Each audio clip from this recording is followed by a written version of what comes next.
All right. They say we're live. Let's make sure we're actually live.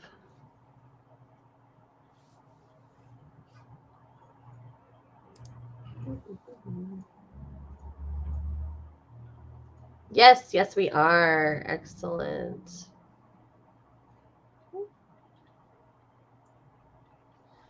All right. Well, hello, everybody. Welcome. Good morning. It is very early where I am on a Saturday, but I love these two, so I got up early. Plus, they accommodated me. We were supposed to do this last night, but I was at work. Hello, Kara. We knew you were here. All right. So, very quickly, why don't we do some introductions? Jonny, would you like to start? Yeah, I'm Jonny Garza. I am a contemporary YA author of very queer, very brown books, including my debut, 1500 Miles from the Sun, that one, and the upcoming Honor and Santi were here. Yeah.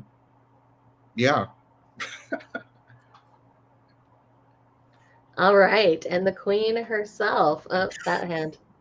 It's early. My hands aren't working right yet. And left and right is not my forte. And it's always opposite, like on Yeah, stream too. So it just worse. extra confuses me. It's not mine either. Don't worry. And hi, my name is Melissa C. I'm the author of You, Me, and Our Heartstrings, which comes out on August 2nd, and Love Letters for Joy, which comes out next summer. And I am a queer, disabled, YA contemporary romance author that writes about disabled teens falling in love in New York City. And we love to see it. Now, I have to show the rest of the world, but this is legitimately my most annotated book ever. Because this book is amazing. I have a whole like reading vlog dedicated to my love of this book. So I'll link it somewhere. I don't remember if I linked it in the description yet, but I'll link it later if I have it. Yeah, please share because that. y'all need to read it and y'all need to see me squeal about it because it's amazing. So, Melissa, why don't you tell everybody a little bit about Heartstrings? Sure. So, You Mean Our Heartstrings follows two disabled orchestra musicians. Daisy is a violinist with cerebral palsy, and Noah is a cello prodigy with generalized anxiety disorder. And they get picked to perform a duet for their school's intermental holiday concert. And along the way, they end up falling in love with each other, but then their duet goes viral, turning their romance into one of disability sensationalism, leaving Daisy and Noah to have to figure out how to change the narrative that surrounds their love story. That's really just like the perfect description, which is why I wanted you to say it because it's great. So when it comes to writing this book, Melissa, what did it mean to you to write a character with your same disability that you could legitimately see yourself in? That, because the whole process of writing Heartstrings, it came from a very honest place because I wanted to write about what it's like to be a disabled musician because I was a violinist for many, many years. And then when I got the idea for You, Me, and Our Heartstrings, I knew that I wanted Daisy to be a violinist with cerebral palsy, and I wanted her to be different from how I was. I wanted her to be confident. I wanted her to basically not take ableism at all. I wanted her to just immediately push back and to be able to see her have agency and push back against the narrative of ableism that is rampant throughout society, and especially in performance spaces, because I also have a performance background beyond being a violinist. That to me was incredibly important, and being able to be as raw and vulnerable as I was in writing Daisy and also in writing Noah, because I have an anxiety disorder just like him. It was strange to be in both of their heads for different reasons, but the rawness and the vulnerability, I think, comes through. It definitely does. Like the amount of times that I was like tearing up and crying over various things that me, a person with generalized anxiety, related to, let alone the things that you relate to with Daisy, I think really just makes this book hit home. Jonny, how did you feel reading it? No, yeah, I mean, also like with someone who has anxiety, it was just so many points where I'm just like, wow, like I definitely remember feeling this way, like, and I think also just in Noah's perspective, like I think one of my favorite, like, quote unquote reasons this teenager is literally having a mental breakdown is because of like legacy and family and like all of these things that they feel they have to hold up. Like that's my favorite thing to read. And like following Noah in that and being able to like see him interact with his immediate environment and while also trying to like build himself up and figure out like it's okay and like how to kind of navigate himself within his family um, was just so like beautiful to see and like its realness while also like complementing the really whimsical way that this book is just written. Thank you. I agree. Melissa brilliantly found a way to weave this whimsy into a contemporary story, which is really hard to find. And it's part of why I love this book so much. But yeah, like I love that you brought that up too. Yeah, I was reading it and I'm like, this book is just so cute. Like it's just so joyful. Like it's so soft. Like I There was one particular line that was so Melissa that I have to talk about it. please. Because there was a moment where all of a sudden Daisy was like, and then, and then, and then. And then she said what she was trying to say. And this is something that Melissa does on the regular if you're talking to her. And the second I saw that, I'm like, Melissa put all of herself into this book, and you can tell. And I think it's tabbed in the millions of tabs in here somewhere. I should have found it last night. But they were, I think, especially like in Daisy's lines, I was like, this is literally Melissa yelling right now. Like, right? If you want to get to know Melissa, get to know Daisy. Like yeah, that is really a fantastic way. Get to know her. She is right here. Yes. She is right here. And she's right beautiful and amazing. So one of the big points of this book is the going viral element. Mm-hmm. So can you talk to me a little bit about like your motivation as to why you decided to take that route in telling your story as opposed to others? Yeah, sure. I personally know the story and I find it very interesting, so I want others to know. All right, sure, no problem.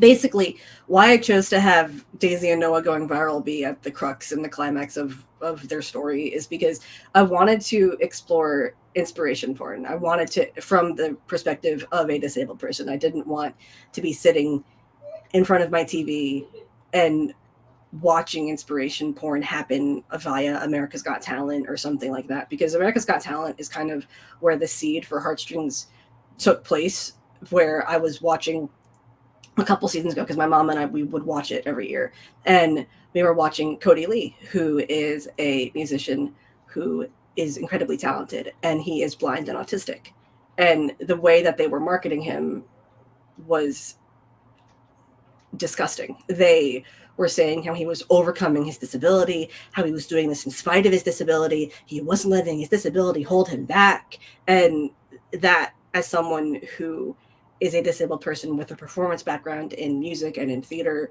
that made me angry, because I'm sitting here being like, no, we're not.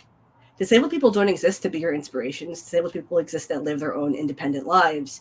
And so the more I thought about it, the more I really wanted to explore that with Daisy and Noah and having their duet go viral, because I wanted someone to experience what being in the throes of inspiration porn or disability sensationalism is like, from the perspective of a disabled person who knows how uncomfortable it is to be called an inspiration, or how uncomfortable it is to have someone see my hand and immediately slow down their speech, like a switch, or to have someone call me the R word. That's happened before. And and all of that, I wanted to roll all of that into an exploration of disability sensationalism in a way that is just so raw, but also there is a light at the end of the tunnel. I always give my characters a soft place to land. I'm never someone who drops them onto a bed of hot coals and just says, "Good luck, bye." No, I pick them up and I bring them to where they're going to be safe and comfortable because I'm a romance author and I write happily ever afters. Right. And that's the way to do it, in my opinion, because I feel like the best way to explore these kinds of really hard, tough topics is something that's almost cushioned by the sweetness and the love and all those kinds of things. And the way you wove that together, again, is absolutely brilliant. And yes, angst has a place, but for Daisy and Noah, angst was not where they needed to live. They spent a lot. They had enough angst going on in the rest of their lives, like they did. Poor babies, but so yes. One thing that I also thought was really good was the way that Noah interacted with his family. So being a middle child, not necessarily the youngest child, but having an older sibling that was very successful and, was the straight A student, was the ideal child. And then me being myself, I could relate a lot to the way that Noah felt. But I also loved that Noah's parents, as soon as he was comfortable enough with himself to talk about it with them, were immediately like, okay, how do we get you help? We want this. We want you to be okay. So thank you for telling us. Let's move forward. But I also love that Noah overheard their conversation, wondering what they had done wrong. Because I think that's something that parents feel a lot when they find out their kids are struggling with something like anxiety or depression. And I think that was a really important thing you threw in there, with maybe not even realizing how important it was that you threw it in, because those conversations happen with parents all the time, whether their kids hear it or not. And I just thought it was really great that you threw that in there. Thank you. But I could tout your praises about this book all day. We both know this. I mean, hello. Need I say more? But also, I think I am such a huge supporter of more parents in YA, and Amen. A lot of times, Amen. How many times you're like, where are your parents? Why are you doing this? Where is your parental supervision? Yeah, literally. I mean, as someone who did take the single dead parent route, we went there and now we don't. But I love whenever we have that presence, especially whenever you kind of get this sort of you get Daisy's parents, who I think a lot of us who are raised by parents who just have to work and support know what it is to be. I very much knew what it is to be in Daisy's shoes, and have parents who are working 2 jobs and can't be at my concerts, and are just trying to give us the things that they couldn't have, or all of these sort of things. But then also reflecting Noah's parents, and just this they just seem so perfect. In a lot of ways they are perfect, but also still, I think the way that they were inadvertently putting pressure on their kid, and they didn't realize exactly. Whenever you really just read between the lines of just okay, here are these little cracks that just every kid is seeing in their parents that maybe the parents aren't seeing in themselves. I love how you let the parents play an important role in that story, and I think it's just something that I really want to see more of in YA. Thank you. And I'm publicly going on record that if you do not write Lewis and Mackenzie's story, I will come after you. We're going to get to him, but yeah.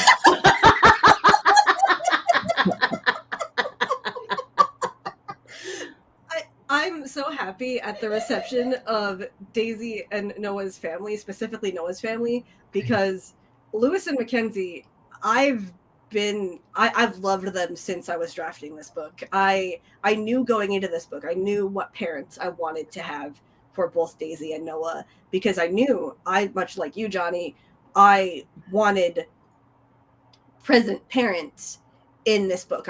Because they're 17 years old. They're not ready to be on their own just yet. They're living with their parents. Obviously, the parents are going to be reacting to things. And with Lewis and Mackenzie, I knew I wanted them to be completely and utterly besotted with each other, to the point where you see that they may be in their 50s, but they love each other as if they met when they were 22. because they still do.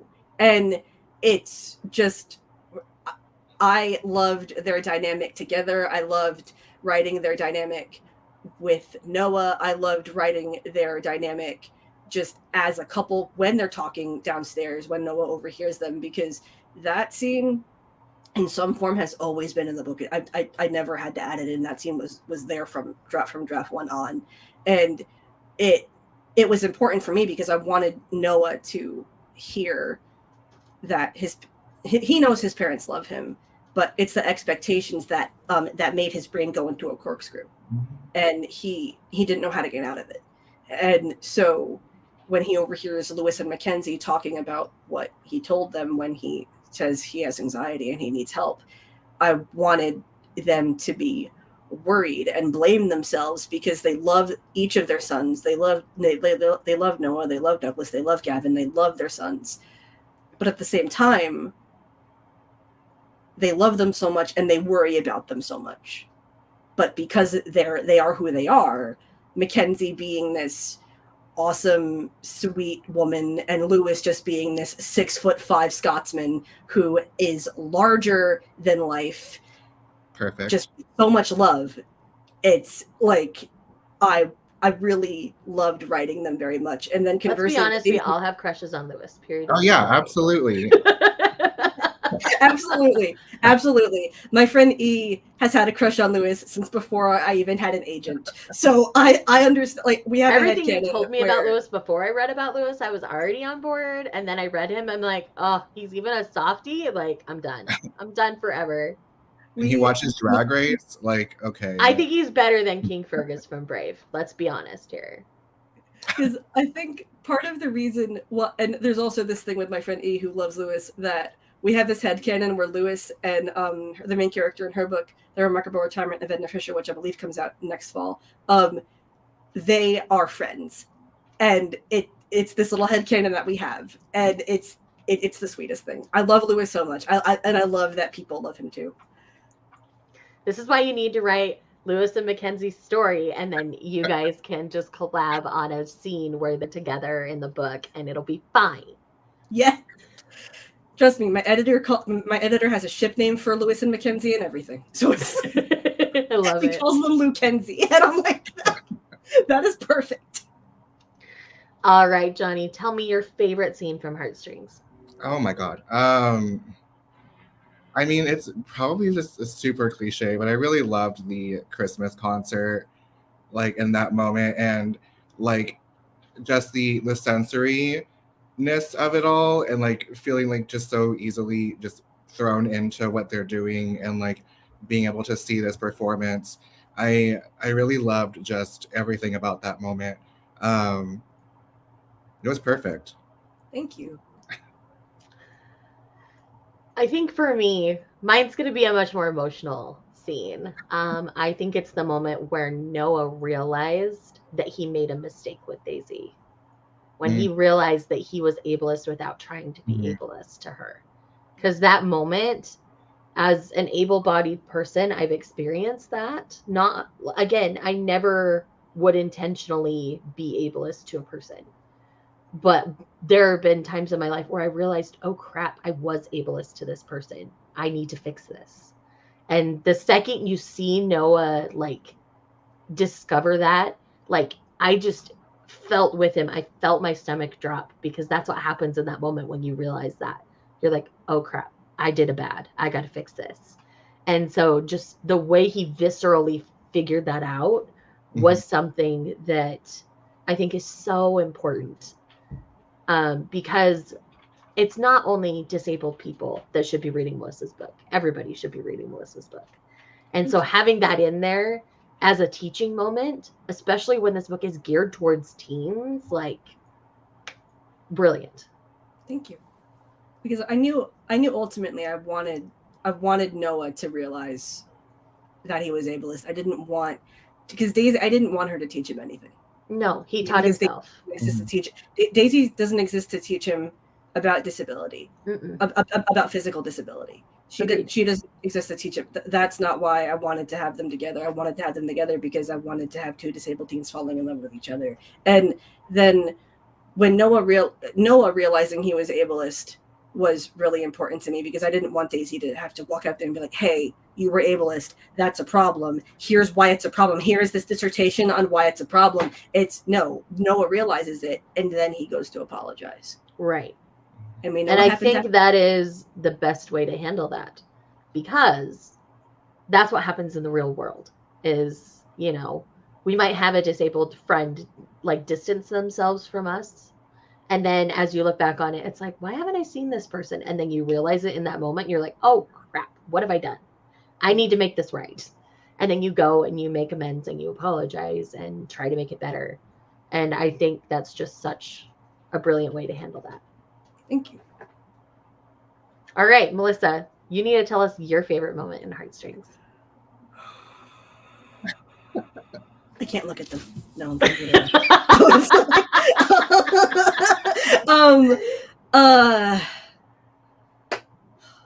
probably one of my favorite scenes is the dance scene. Mm-hmm. That's one of my favorite scenes. Just Sarah's because piping in with hers. yes, I'm well aware that that is her favorite scene, and I think the dance scene is one of my favorites, because that is a moment where Daisy and Noah just allow themselves to fall in love and to have fun and to have no outside. It's literally just here. Let's see who can spin each other, that moment and just be teenagers, just for 2 minutes, and that was just a really important thing where they just exist together as these kids who like each other, where no outside pressure, no nothing, all of that falls away, and it's just Daisy and it's just Noah, and they're at this dance. And I really, really liked writing that scene of them just getting to be. Well, I know you were talking about the fact that he was in a kilt for I don't know how long to me. So it's you had so much of it planned to the T. I loved it. Yeah, but can we also again? It was a brilliant moment. I loved how every scene preceding that, I love the buildup of relationships, and every single time one of them was just like, oh no, they're so cute, what do I do? But also oh no, they're so stressful, what do I do? Right. So cute at the same time, what do I do? I loved every single moment like that. Oh my gosh, it's just this is it. I went even in the first chapter, Daisy's talking about the broody boy with the bass across the room, or the cello across the room, and I'm just Daisy, you caught it. Oh my gosh, already. It's yes, Daisy, I see you, I feel you. Let's go. And then just page 7, oh, Noah's got it too. Okay. Let me hang on. It's pretty quick that Noah's ooh. Yeah. As soon as they start working together, he's like, ooh, I like her. She's cuter than I thought she was. I've got to duet with her. She wants to do anime. Oh no, she's so cute. No, she's cute. That's a problem. And it's I flipped it. I was like, oh wait, it's he calls her in his mind. He says she's pretty. I'm just he's got it back. Yeah, and that's just it. They're both gone for each other before they're even collaborating, and that makes it even better, because then as they collaborate, they get to know each other better, and they get to know each other on a deeper level and on a different level. Because when you collaborate with somebody musically or in any sort of art form, it just creates this different level of connection that you can't re-experience anywhere else. I have people that I still have very deep connections from my high school theater and my high school, I was in the color guard of my high school days, where when I'm with them, I just go to almost this different place of connection with them. And it's just something that's, unless you've experienced it yourself, it's hard to recreate. But I think you did a great job of recreating that. Thank you. Because I wanted Daisy to have this crush on Noah, because he's talented and he's handsome, but he keeps to himself. Because Noah doesn't fully let other people in. He just thinks all he needs is music, and that's it. And then being married to the man who was, all sorts of broody and keeping everybody away from him and just very quiet and introverted. Like, I get that on a very deep level. And then with Daisy, I wanted her to like have this crush on him, and then Noah to realize, wait, hang on, I like not only is she opening me up as a person, but I'm developing feelings for her, and Rutro, I what have does this feelings. mean? And it's That's just such a like, trope right there. Rutro, I have feelings. yeah, it like and I know like it's like, I mean, just the flowers. Y'all know what these flowers mean. That So flower- it's oh my god. it's like it's just Can I change my mind about that? You're allowed to have multiple. You're allowed. That is allowed. You're allowed to have multiple favorites. I have multiple favorites. I think what made it the whole book was her mom too, though. Like, I feel like her mom involved in that scene made it like 3 times as good. Like, I'm so stressed for everyone right now. Her mom is a quintessential Italian mother, where she's just like, oh, are you dating this boy? Like, really? It's it's like her mom is just. Daisy's parents are different from Noah's parents in that I wanted to have them very much love their daughter, but also have the sort of Italian family cultural aspect of sometimes we don't talk about feelings, and that's bad. And it's that, and then they come up, and not spoiling anything, but when they come up, it's this big thing deal. between the whole family, and that can happen. And it's. And I do love that you didn't immediately resolve that. I feel like too often in YA things get solved too easily, but I love that you didn't do that with them. Like, it needed to end the way it did. I'm not going to say exactly how it ends, obviously, because spoilers. We spoiled enough of this book. Let's be honest. We didn't provide too much context. So when people pick it up if they haven't already. People who've read it know what we're talking about. But yeah. Kara's in here and she's read it. So I don't know. Kara's in here and she's read it, so she knows what I'm talking about. Mm-hmm. But yeah. So you both have projects you're currently working on and working towards for publishes next year. Mm-hmm. Can you share a little bit about them? I know we can't say too much. Jonny, why don't you start? Yeah, about the next year one? Yes. Oh, yeah. Or do you have a book coming out this year? No, not this year. Okay. Yeah. I was like, I know you both have books next year. No, I was thinking about like the one that I have to be careful about what I say. This one I can be a little bit more free. Okay. Yeah, my next book is Ander and Santi Were Here. It comes out April 11th, 2023. It follows a non-binary muralist taking a gap year from college and living in San Antonio. And their family kind of like removes them from their taqueria to focus more on their art and preparing for college. And because of that, hire a new waiter who Ander immediately falls for and kind of like works their way into shifts behind their parents' back, like with this new waiter to kind of get to know them, and romance ensues.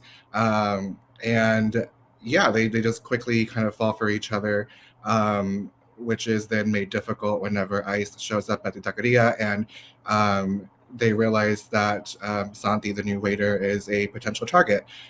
So they have to kind of navigate that newfound love they have for each other, and existing in a world that would want them to be separate. Oh my gosh. Like, I'm already tearing up. I want this book like yesterday. Oh, that's amazing. Wow, I'm so excited. Just finished past pages for it, and yeah, like I'm really excited. Yeah, I hope it'll break some people. I can tell it's already going to break me. The second you said Ice was involved, I'm like, oh. I'm very excited for your next book, Jonny, because I remember, neither of us remembers how we became friends. We've tried to figure it out before. But I remember when I was reading my e-arc of 1500 Miles from the Sun, and I found out why the book was called 1500 Miles from the Sun.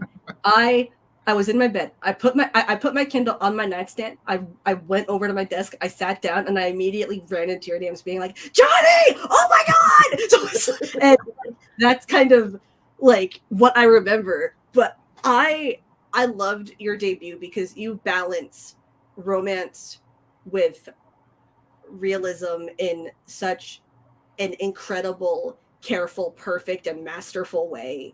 So I cannot wait for Andre and Santi were here.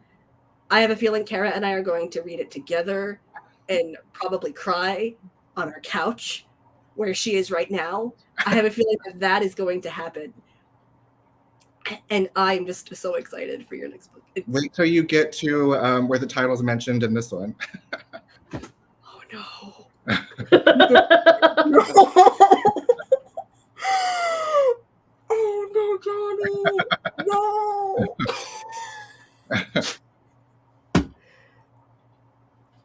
Dylan's very excited for your next Oh, book. thank you.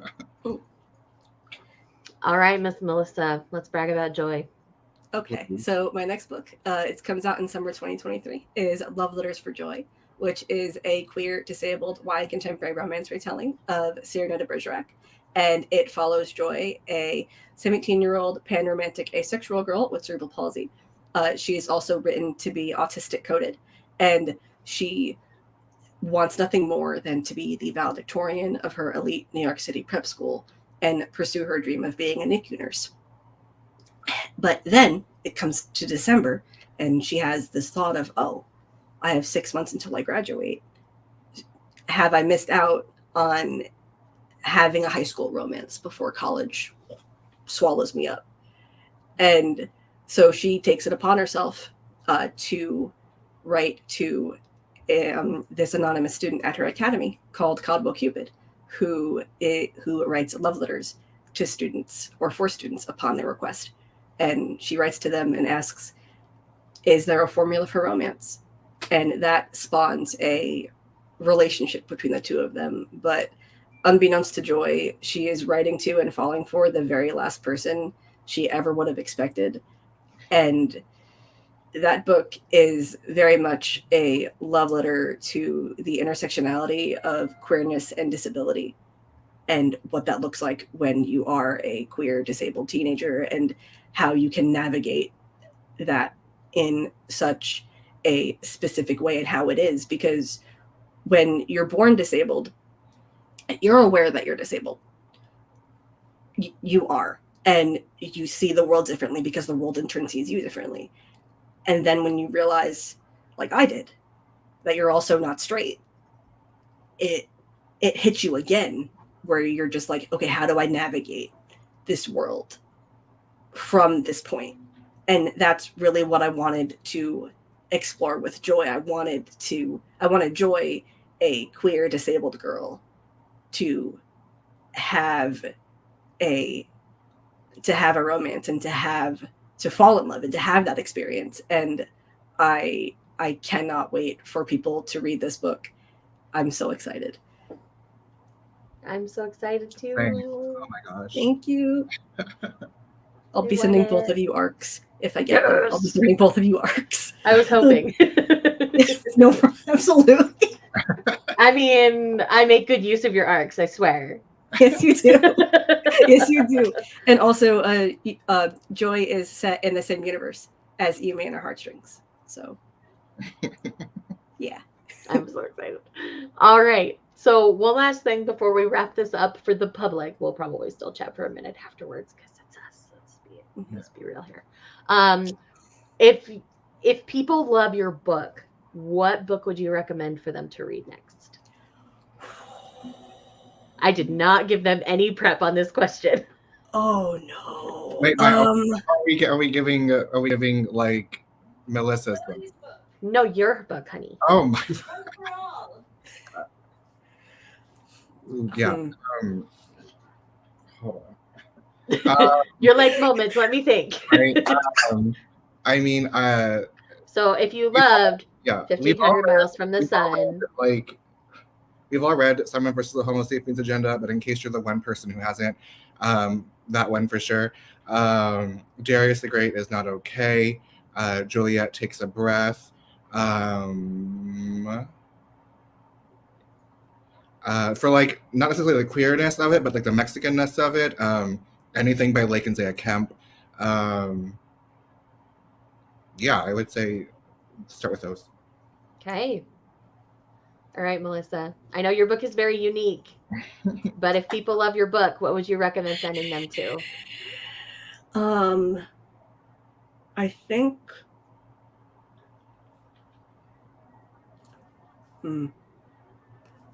Oh, yeah, that's a good one too. If you haven't read, I'm going to recommend a bunch like Jonny did. That's if you fine. haven't, all right. Full Flight by Ashley Schumacher for the music aspect. It also involves a duet. But remember, it's Ashley Schumacher. So, going into this book, know that she is going to break you, and that's okay. I think also for the disability representation,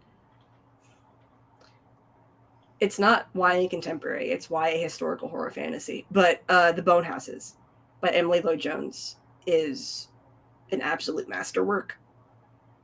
The prologue alone is one of the best pieces of fiction I've ever read. So, highly recommend that one. And also, Lord, what other ones? My God. Say that like the voice of it like really gives me something like gives me like something like Olivia Otahi. Like it very much gives me like perfectly Parvin voice, and like I'm reading As They're on Fire right now, and it kind of like gives me that sort of aesthetic and vibe whenever I'm reading it, of like high school and like whimsy, but like also very much real life. Yeah. And also, because Kara will yell at me if I don't recommend these books, One for All by our friend Leslie Lanoff, which is not YA contemporary, it's YA historical horror fantasy about a gender-bent retelling of the Three Musketeers, starring a girl with POTS. And Lily is absolutely amazing. So, also, Sick Kids in Love by Hannah Moskowitz, because it's disabled teens falling in love. And I believe the tagline is, they don't die in this one, or something like that, which is just very, yes, just have disabled teens falling in love. Mm-hmm. Yes. It's wonderful. Just, I promise. I also think just like vibes for like the romance side of the story. I think By Your Side by Casey West is a really good comp, because you have two kids that lived very different lives from very different families falling in love through forced proximity. Like there's a lot of similar beats, but just done in a very different way. So I think that would be a good comp for Heartstrings as well, if you like the romance side of it. Yes, it would. Because like even one of the characters has, I would say he has depression, not anxiety, but like, yeah, I would say it's a really good comp for a lot of similar beats, but I think Melissa did it way better. I'm going to be honest. But that, I might be slightly biased. I mean, I've known Melissa for years now, like even before I knew her before she finished this book. I knew her before she had an agent, all that kind of stuff. So I may be slightly biased. Oh, do we have time for one more question? Sure, go for it. I thought of more of like a crafty question. Okay. Like while I was reading You Mean Our Heartstrings, I realized like the one thing that I think is so unique about this book is that like you give this idea to 100 authors and 99 of them are going to make the Christmas concert the ending. Like it's going to be about the journey of like these two kids kind of like battling it out of like what they're gonna play and like falling in love for each other and going through that whole journey and then ending with this like duet at the very end. And I just thought it was so inspired the way you kind of made it like not necessarily the inciting incident, but something that like we get to follow what happens afterwards. You made that your middle point rather than your ending. I've never seen that to where like, oh, we get to see what happens after this, like and making that whole thing so important and like the climax and the bigger part of this. And I was wondering if there was like any sort of decision on your part of like, no, like this will come early on. Like we're gonna focus on everything that happens after this point. Like I have more stories to tell after this. He's basically asking, "How'd you get there, hun?" I mean, we got like the story of like the like the social media viralness of it all, which I really appreciate. But like, how did you figure out like I'm gonna do what every other I'm gonna see what every other author has ever done, and I'm just gonna be like, no, actually, I'd rather not do it that way. Because you could have done it in a way where like they recorded one of their sessions and had that moment rather than having it be at the concert. So I get where he's coming from. It's like, why did you choose to make that like your middle point rather than your end? I've never seen that before, and I thought it was so cool. Thank you. I think why I chose to do it, probably I always knew that there was going to be the concert was going to be in the middle. I knew what the ending was, and I'm not going to spoil the ending, but I knew the ending is brilliant as well. By the way, I thank you. I knew the middle was going to be the concert because I wanted Daisy and Noah to be able to get to that point of synergy and of realizing I like you and I like performing with you. I like playing music together. I like who I am with you. I like who I am because of you. And I wanted to explore how it went beyond that because I wanted to see that. I wanted to have disabled. How often do you finish a book and it's like, but it was just getting good. I want more. Like you did that for us. Every single shoujo anime in 2008. Yes. That is such a mood. Oh my gosh. Whenever I think about this, like, really? Whenever I think about like the performance or like duet trope, like there's so many times where it's like, no, like whenever, it's cool whenever they win and they get their flowers afterwards. But like, what about after that? Like, can we see what happens after that? Like, let's not wait for the fan fiction. You can do it yourself. Yeah, Dylan, thank you. Yeah, thank you. Yes, exactly. And that's what I wanted to do. I wanted to have Daisy and Noah be the focus of the story. I wanted, obviously, the concert and what comes after to be a focus as well. But I wanted the story to follow them, not specifically just their journey to the concert, but what happens after it. And okay, we like each other, so what does that mean? And how are we navigating this? And what does that mean for us as people who have or are developing feelings for each other? What does that mean? What does it look like? And so that I wanted to explore their relationship past the concert. Mm-hmm. I think the best way of answering that question. It was a great subversion of that trope. So rather than like doing a sequel about it, like you did it all in the same. You just do it all in one. Queen. And I have a question for you, Jonny. Oh. Yes. So I spoke about the balance that you did in 1500 Miles from the Sun, which was absolutely masterful. So how do you balance in your books? How do you achieve that? The balance of romance amongst the rest of the plot. I think, like, especially when it came to 1500 Miles from the Sun, I always saw it first as a coming of age story and then a romance second. And I think that kind of I had to figure out how to sort of like meld those two in a way, because it kind of at a certain point felt like it was just two different books. I like, oh, here's one that's like coming of age and here's a separate one that's romance. And trying to like intertwine those, I think, was the mission that I had in later drafts. But I feel like I made decisions of just like, here's where my main character Jules' happiness is going to be, and I'm not going to let anyone push me back from that. When it came to the love interest Matt, when it came to Jules' friends and the love that there is in all of those, I was very firm and like, no, this is where the happiness is, and that's gonna stay. And I feel like just knowing exactly the story I wanted to tell when it came to the romance, and kind of just being unapologetic about it being really perfect. At least in my head, like, I mean, Matt kind of is like flawless, but also like,